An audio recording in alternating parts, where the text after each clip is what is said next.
저는 2022년 올해 표어를 내 자신의 믿음을 확증하라 이렇게 정해 보았습니다. 그 이유는 2년 정도 저희들이 팬데믹을 지내면서 우리 스스로가 예전 같지 않게 우리의 신앙생활, 믿음생활이 나태해졌다는 것을 인정할 수밖에 없기 때문입니다. 그래서 올 한 해는 상황이 어떠하든지 간에 상황이 좋아지던 나빠지던 그런 거 상관하지 않고 정말 내 믿음이 정말 하나님 앞에서 그리고 내 자신에게 보여주고 확인할 수 있는 그런 견고한 믿음이 되기를 바라는 마음으로 내 자신의 믿음을 확증하라 이 표어로 같이 한번 신앙생활 열심히 하기를 원합니다. 우리 자신의 믿음은 하나님과 자신에게 확증하기 위해서 가장 필요한 것이 무엇일까요? 저는 예배라고 생각을 합니다.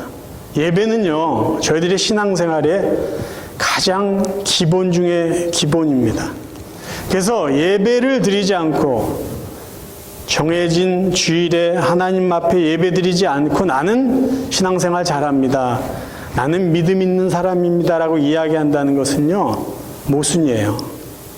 그래서 저는 오늘 예배에 대한 말씀을 여러분들에게 드리려고 합니다. 그 이유는 우리의 믿음을 우리 자신에게 또 하나님 앞에 확인시켜 줄 수 있는 가장 근본적인 신앙의 모습이 예배이기 때문입니다.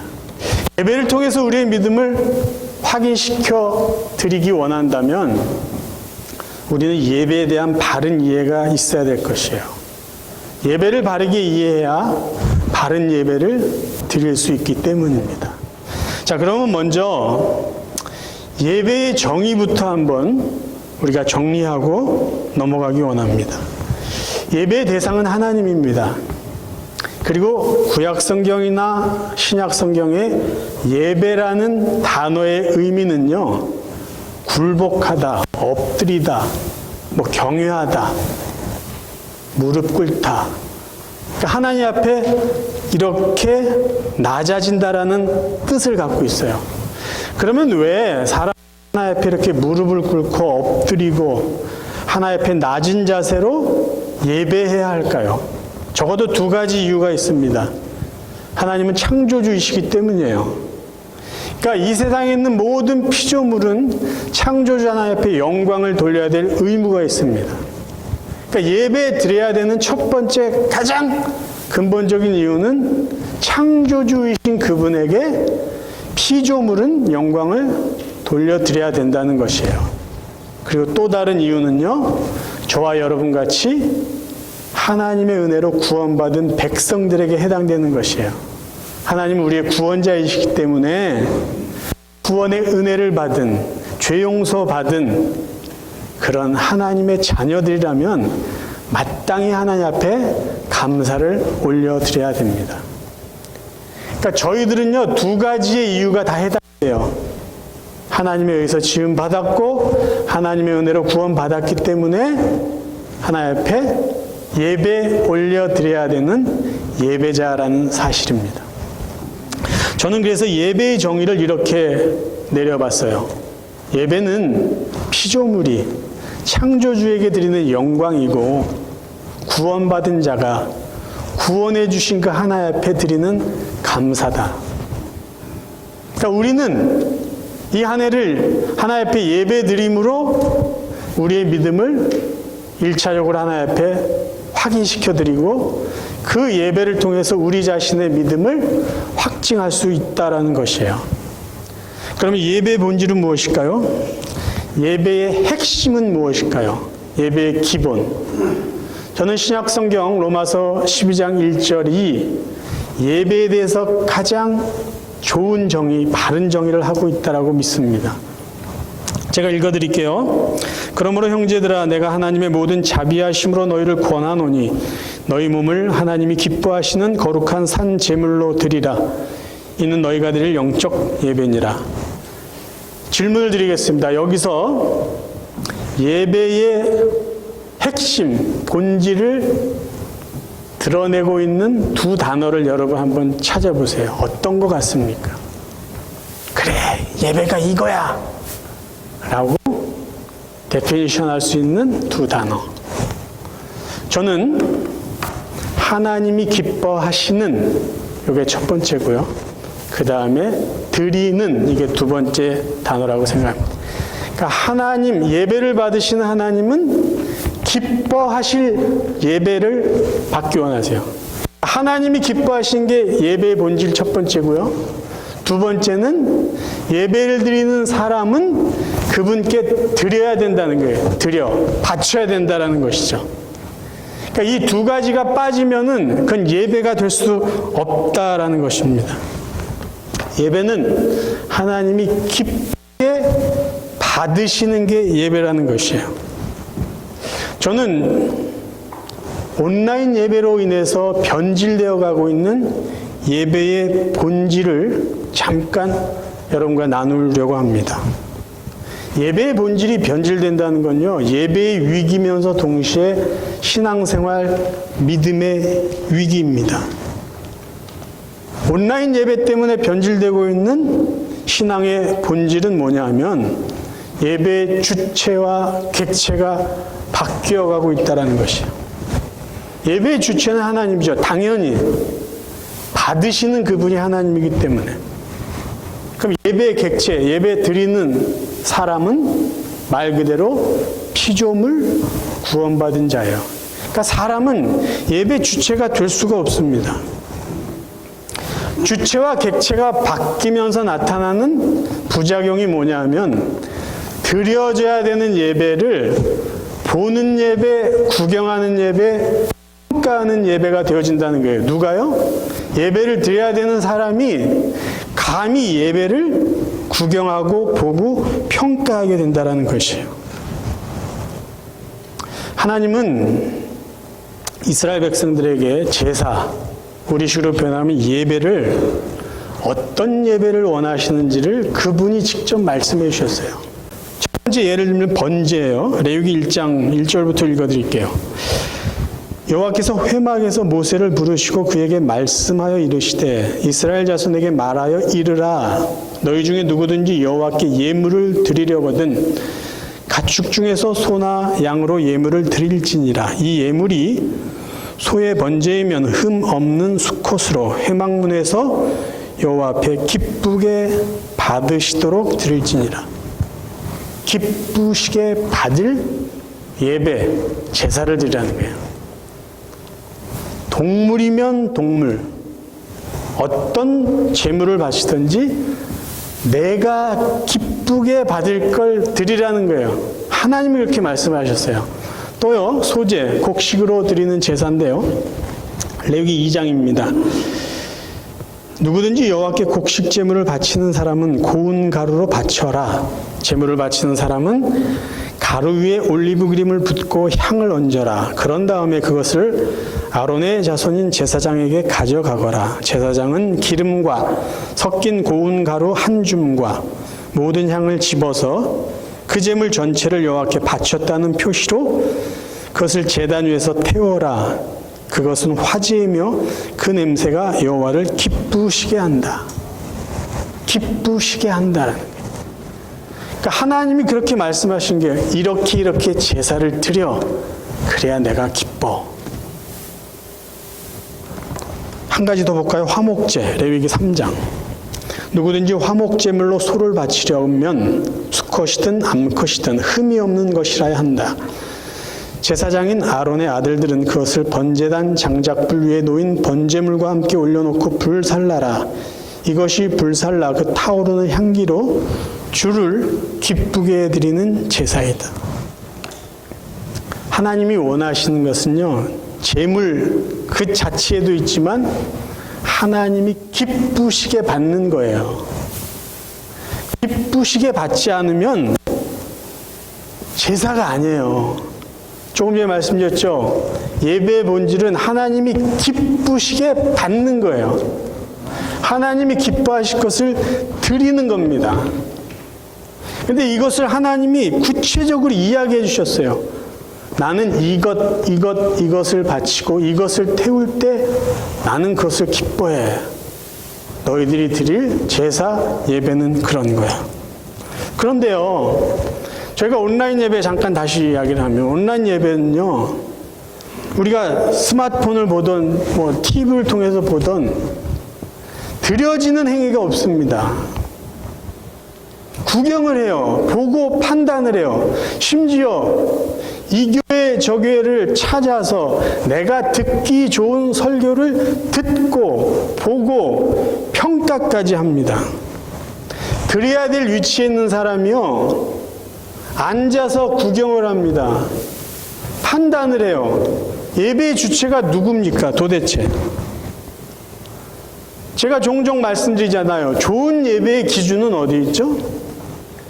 내가 듣기 좋은 예배, 내가 은혜 받은 예배가 좋은 예배가 아니고 하나님이 기쁘시게 받으셨느냐, 내가 제대로 드렸느냐, 그게 좋은 예배를 평가하는 기준이에요. 하나님은 기쁘시게 받을 예배에 대한, 제사에 대한 말씀도 하셨지만요, 하나님이 원하지 않는 제사가 무엇인지도, 싫어하는 제사가 무엇인지도 말씀하셨어요. 말라기서에 있는 말씀을 세 번역으로 읽어드리겠습니다. 이 반어법으로 표현했어요. 여러분, 이 감정이 실려있는 이 표현입니다. 한번 들어보세요. 아들은 아버지를 공경하고 종은 제 주인을 두려워하는 법인데, 내가 너희 아버지라고 해서 너희가 나를 공경하기라도 하였느냐? 내가 너희의 주인이라고 해서 너희가 나를 두려워하기라도 하였느냐? 군의 주가 말한다. 제사장들아, 너희가 바로 내 이름을 멸시하는 자들이다. 그러나 너희는 우리가 언제 주님의 이름을 멸시하였습니까? 하고 되묻는다. 너희는 내 제단에 더러운 빵을 바치고 있다. 그러면서도 너희는 우리가 언제 제단을 더럽혔습니까? 하고 되묻는다. 너희는 나 주에게 아무렇게나 상을 차려주어도 된다고 생각한다. 눈먼 짐승을 제물로 바치면서도 괜찮다는 거냐? 절뚝거리거나 병든 짐승을 제물로 바치면서도 괜찮다는 거냐? 그런 것들을 너희 총독에게 바쳐보아라. 그가 너희를 반가워하겠느냐? 너희를 좋게 보겠느냐? 나 만군의 주가 말한다. 이스라엘 백성들은요, 하나님 앞에 이 드림에 있어서 감사도 없어요. 경외심도 없어요. 두려움도 없어요. 죄인의 어떤 겸손함조차도 없어요. 자기 멋대로 드려요. 자기 편한 대로 드려요. 받는 분은 생각하지 않아요. 심지어 떼어버리는 예배를 드려요. 조금 더 심하게 표현하면요, 하나님이 기분 나쁘신 것 같으니까 하나님 마음 좀 달래야 되겠다. 이런 식의 정말 형편없는 제사를 드렸습니다. 그래서 하나님이요, 얼마나 화가 났는지 성전문 닫아버렸으면 좋겠다. 이런 표현까지 하십니다. 하나님은 하나님이 기뻐 받으실 제사를 원하세요. 하나님이 기쁘게 받으시지 않는 제사, 예배는 어떻게 보면 예배라고 볼 수가 없습니다. 왜 제가 이 첫 주일에, 2022년 첫 주일에 왜 예배에 대한 이야기를 하고 있을까요? 예배가 우리의 믿음을 확인시켜 드릴 수 있는 가장 기본적인 신앙의 모습이기 때문이에요. 우리 자신의 믿음을 무엇으로 보여드릴 수 있습니까? 예배예요, 예배. 하나님 앞에 드리는 예배. 내 마음대로 편한 대로 보는 예배, 구경하고 평가하는 예배가 아니라 하나님이 받으실, 기쁘게 받으실 그 예배를 드릴 때 우리의 믿음은 하나님께 확인시켜 드릴 수 있고요, 우리 자신에게도 확증시켜 줄 수 있습니다. 2021년을요, 예배로 시작하는 저희들, 하나님이 기뻐 받으신 예배를 드리는 그러한 매일매일, 매주, 매달의 삶이 되기를 간절히 바랍니다. 예배에 있어서 또 중요한 게 있어요. 그것은 장소입니다. 장소. 이 장소는요, 굉장히 중요해요. 예배는 하나님이 원하시는 곳에서 드려져야 돼요. 저는 예배의 기본은 성전 중심의 예배다라고 믿습니다. 그러니까 신앙생활의 기본은요, 사실 성전 중심으로 하셔야 돼요. 물론 예배는 우리가 집에서도 드릴 수 있어요. 뭐 어디서든 못 드립니까? 그런데 집에서 드리는 예배와 성전에서 드리는 예배를 어느 것이 더 하나님이 기쁘게 받으실 수 있을까? 어느 곳에서 드리는 예배가 나의 정성과 나의 믿음과 나의 기도를 제대로 드릴 수 있을까 생각해 보세요. 집은요, 가장 편하게 쉴 수 있는 공간이에요. 그 누구를 의식하지도 않고 편하게 먹고 자고 쉴 수 있는 공간이 집이에요. 반대로 예배당은 뭐죠? 하나님께 예배드리기 위해서 준비되고 마련한 그런 장소입니다. 그러니까 가장 예배드리기 적절한 곳은 예배당이에요. 지금 미국은 조금 나아졌지만 한국 같은 경우에는 다시 예배드리는 것이 굉장히 제약이 있어요. 이해합니다. 분당 예배당 가서 예배드리고 싶어도 인원을 제한해가지고 집으로 돌아오는 그런 경우가 여러 번 있대요. 저는 세상에 있는 모든 교회가 그리고 각 교회 성도들이 마음 놓고 성전에 가서 소리 높여 찬양하고 예배드리고 교제할 수 있는 날이 빨리 오기를 바라요. 이 특별한 상황 때문에 얼마나 많은 성도들이 힘들게 답답하게 예배드리는지 몰라요. 그런데 이런 특별한 상황이 아니고 당연히 예배당에 가서 예배드릴 수 있는데도 불구하고 귀찮아서 조금 더 편하게 예배를 보기 위해서 드리려고 하지 않고 보기 위해서 집에서 예배를 본다면 그런 예배는요, 우리의 믿음을 확증할 수가 없습니다. 하나님께서 모세에게 장막을 지으라고 명령하셨어요. 근데 여러분 이상하지 않습니까? 장막과 제사 드리는 그 성소는요, 하나님이 활동하시기에 너무나 작은 공간이에요. 하나님은 애굽에서도 그 놀라운 능력을 보여주셨어요. 그리고 광야 그 넓은 데서도요, 하나님이 살아계심을 이스라엘 백성들에게 매일 매순간 보여주셨어요. 그런데 모세에게는 얼마 되지 않는 그 좁은 공간을 예배 장소, 하나님을 만나는 장소로 만들라고 하십니다. 먼저 출애굽기 39장 32절을 볼게요. 이스라엘 자손이 이와 같이 성막 곧 회막의 모든 역사를 마치되 여호와께서 모세에게 명령하신 대로 다 행하고. 회막, 성막, 성소는요, 하나님이 지으라는 사이즈에 맞춰서, 재료에 맞춰서 모세가 사람들을 시켜서 정확하게 지었어요. 근데 이 크기가요, 성막 전체를 보면은 45.6m, 폭이 22.8m 정도 되고요. 성소, 하나님이 이스라엘 백성을 만나시려고 말씀하신 성소는요, 약 14m 곱하기 4m밖에 되지 않아요. 왜 하나님은 스스로 그렇게 좁은 공간에 자신을 마치 가둬두시는 것처럼 그렇게 하셨을까요? 그 이유는요, 나를 만나기 위해서 정해진 장소에서 정해진 시간에 준비된 마음으로 찾아오라는 것이에요. 집중해서 하나님 앞에 회개하고 하나님의 은혜를, 하나님의 임재를 경험하라라는 말씀이죠. 하나님이 이 넓은 우주에 다 존재하고 계시지만 내가 원하는 장소에서 내가 원하는 방법으로 나를 만나라는 것이에요. 내가 기뻐하는 그 모습으로. 예배 장소의 중요성에 대해서 한번 말씀드릴게요. 이 고원석이라는 장로신학대학 교수가 작년 초에 쓴 글이에요. 예배 장소, 이게 얼마나 우리에게 중요한지에 대한 이야기를 한 것입니다. 그분의 글을 그대로 그냥 읽어드리겠습니다. 교회는 하나님의 집, 거룩한 예배가 이루어지는 공간입니다. 비록 교회는 세상 한가운데 위치하고 있지만 교회 문을 들어서는 순간 교회는 세상의 공간으로부터 우리를 전혀 새로운 거룩한 공간으로 옮겨 놓습니다.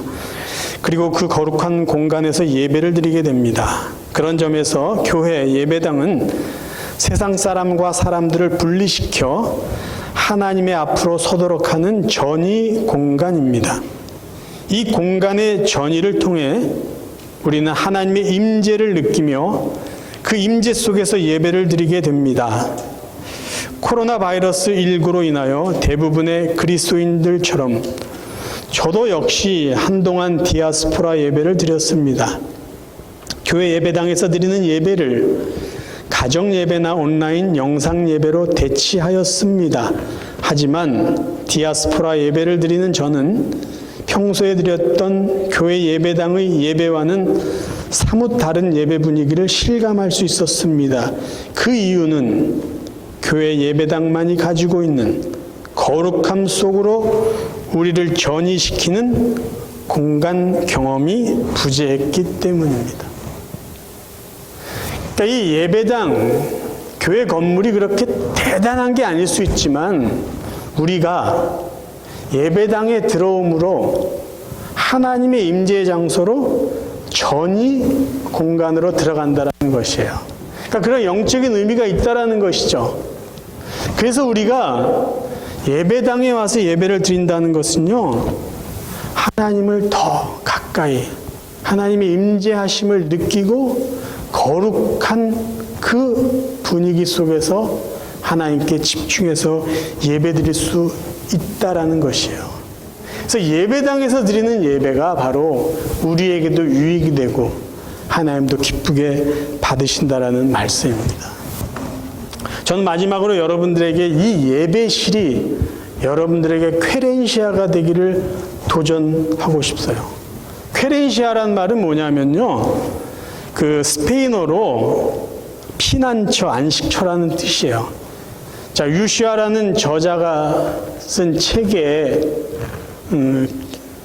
설명해 놓은 부분입니다. 제가 읽어드리겠습니다. 투장 한쪽에는 소가 안전하다고 느끼는 사람들에게는 보이지 않는 구역이 있다. 투사와 싸우다가 지친 소는 자신이 정한 그 장소로 가서 숨을 고르며 힘을 모은다. 기운을 되찾아 계속 싸우기 위해서다. 그곳에 있으면 소는 더 이상 두렵지 않다. 소만 하는 그 자리를 스페인어로 퀘렌시아라고 부른다. 피난처, 안식처라는 뜻이다. 퀘렌시아는 회복의 장소이다.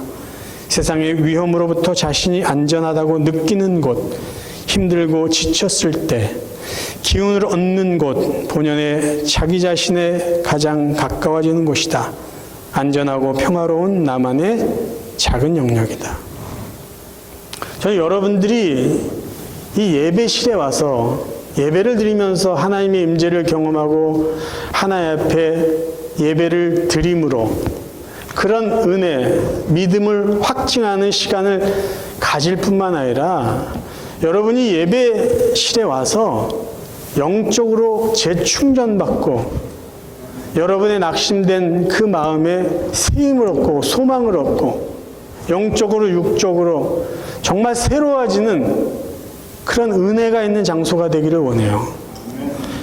여러분, 이 저자가요, 해밍웨어의 말을 또 인용하면서 이렇게 말합니다.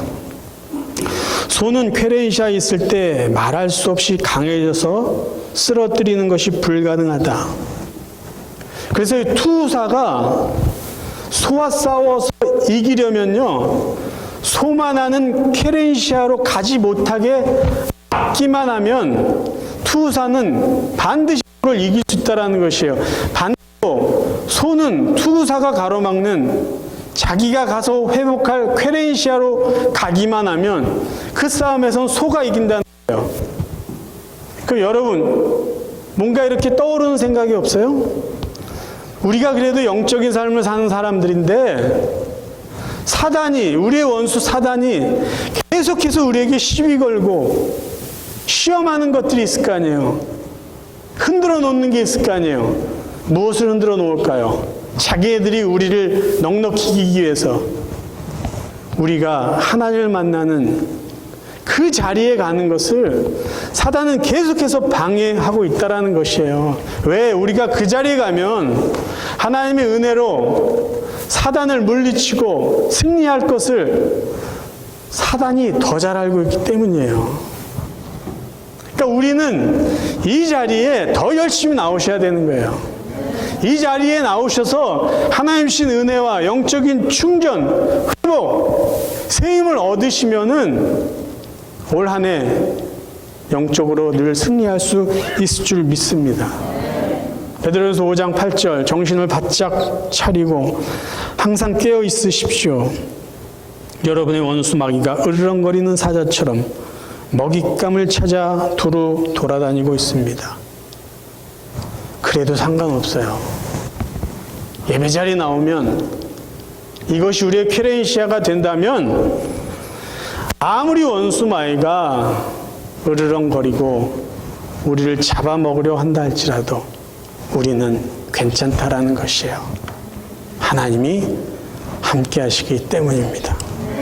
사랑하는 성도 여러분, 2022년은요, 바른 예배를 통해서 우리의 믿음을 하나님께, 우리 자신에게, 또 우리 자녀, 가족들에게, 성도들에게 보여드리며 살 수 있기를 바랍니다. 그러기 위해서 여러분, 예배 자리로 나오세요. 하나님이 임재하시는 이 전이 공간으로 나오셔서 더 힘있게, 더 하나님이 기뻐하시는 예배를 드릴 수 있기를 바랍니다. 그리고 이 예배 장소가 여러분의 쾌레인시아가 돼서 날마다 새로워지는, 날마다 하나님이 주신 능력으로 재충전받고, 그래서 능력 있게 이 한 해를 승리하며 살아가는 복된 성도들 되시기를 주님의 이름으로 축원합니다.